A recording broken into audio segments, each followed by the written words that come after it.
In a hospital in Northern Europe, researchers tracked two groups of newborns in the same maternity ward. Same formula, same blankets, same nurses checking in every few hours.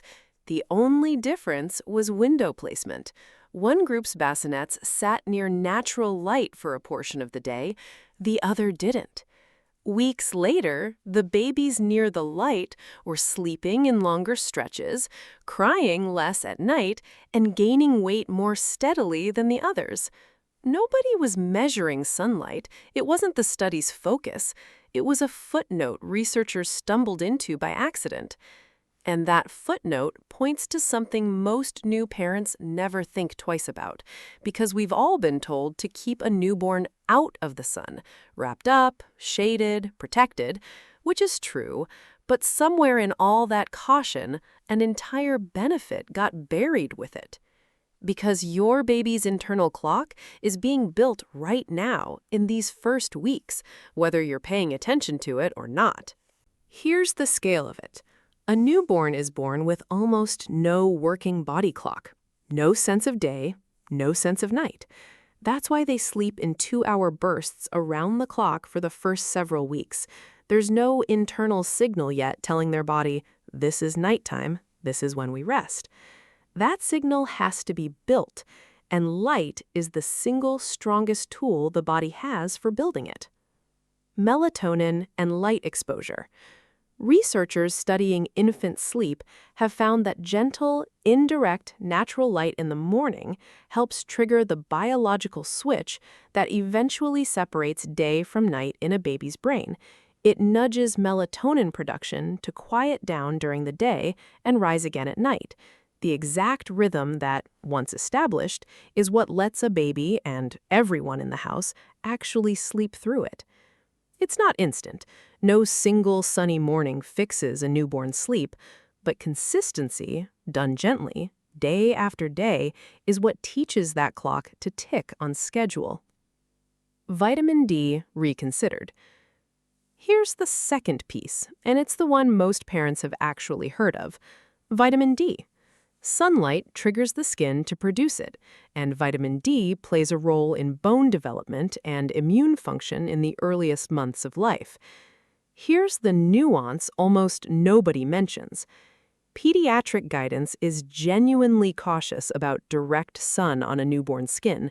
It's thin, it burns easily, and direct exposure isn't the goal here.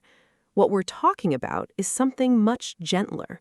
Filtered morning light through a window, on a porch in the shade, or outside before the sun is high and harsh. Brightness without direct rays. That distinction matters, and it's the whole reason this benefit gets missed. Parents hear, protect from the sun, and shut the curtains entirely, when the actual guidance is closer to protect from direct, harsh sun. Mood regulation starts early. There's a third layer, and it's less talked about than sleep or vitamin D, mood regulation.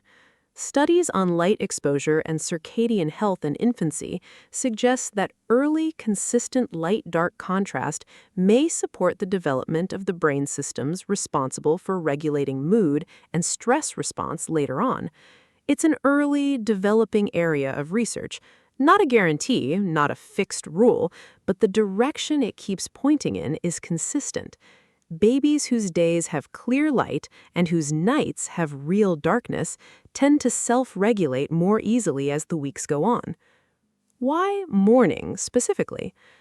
Because morning light carries a specific wavelength signature the body's internal clock responds to most strongly. It's the signal that says the day has started, and that signal, received consistently at a similar time, is what anchors the whole 24-hour rhythm in place.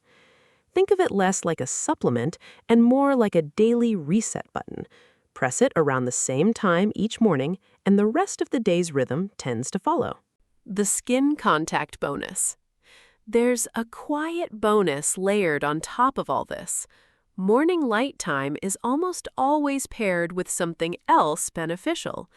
You holding your baby near a window or outside, often skin uncovered at the arms or legs, often talking softly while you do it. The light isn't happening in isolation. It's happening during exactly the kind of calm, connected moment that also supports bonding and stress regulation on its own. The sunlight and the closeness are doing their work together. Practical tips. So here's what this actually looks like on an ordinary Tuesday morning. Bring your baby near a window within the first hour or two after they wake, before the sun gets high and strong. If it's mild outside, a shaded porch or a stroller under a tree works even better than glass, since window glass filters out some of the benefit. 10 to 15 minutes is enough. This isn't about duration, it's about consistency. Try to do it around the same time each day, since a predictable pattern is what actually trains the internal clock. Keep your baby's eyes shielded from direct glare and their skin away from direct midday sun entirely. Mild and indirect is the whole point. And if you can, pair it with something you're already doing. Feeding, a walk, a bit of narrating your morning out loud to them, so it becomes a rhythm rather than a chore on the list. None of it costs anything. None of it requires special equipment. It's 10 minutes you likely already have. One thing worth saying clearly, because I know how this can land. This is not about a missed morning ruining anything. A cloudy week, a rough newborn stretch where getting outside at all feels impossible, a NICU stay that delayed all of this, none of that erases the benefit once you're able to start. Bodies are resilient. Rhythms can be built later, just as they can be built early. This is a gentle tool, not a deadline. And if you're indoors most days or living somewhere without much natural light this time of year, a consistent wake time and steady light-dark contrast indoors still does real work. Sunlight helps. It's not the only thing that does. Your baby won't remember the light on their face those first mornings. They won't remember the window, the porch, the quiet 10 minutes before the day got loud. What they'll carry instead is wordless. A body that learned, early and gently, the difference between rest and wakefulness. A rhythm laid down before they ever had language for it. Something steady, ticking quietly underneath everything else they'll ever become. You are not waiting for the real parenting to start. This, a few minutes by a window most mornings, already is it. If this changed how you think about something as small as where you sit with your baby in the morning, subscribe. Every week, we dig into the real science behind the small, ordinary moments of pregnancy and early childhood.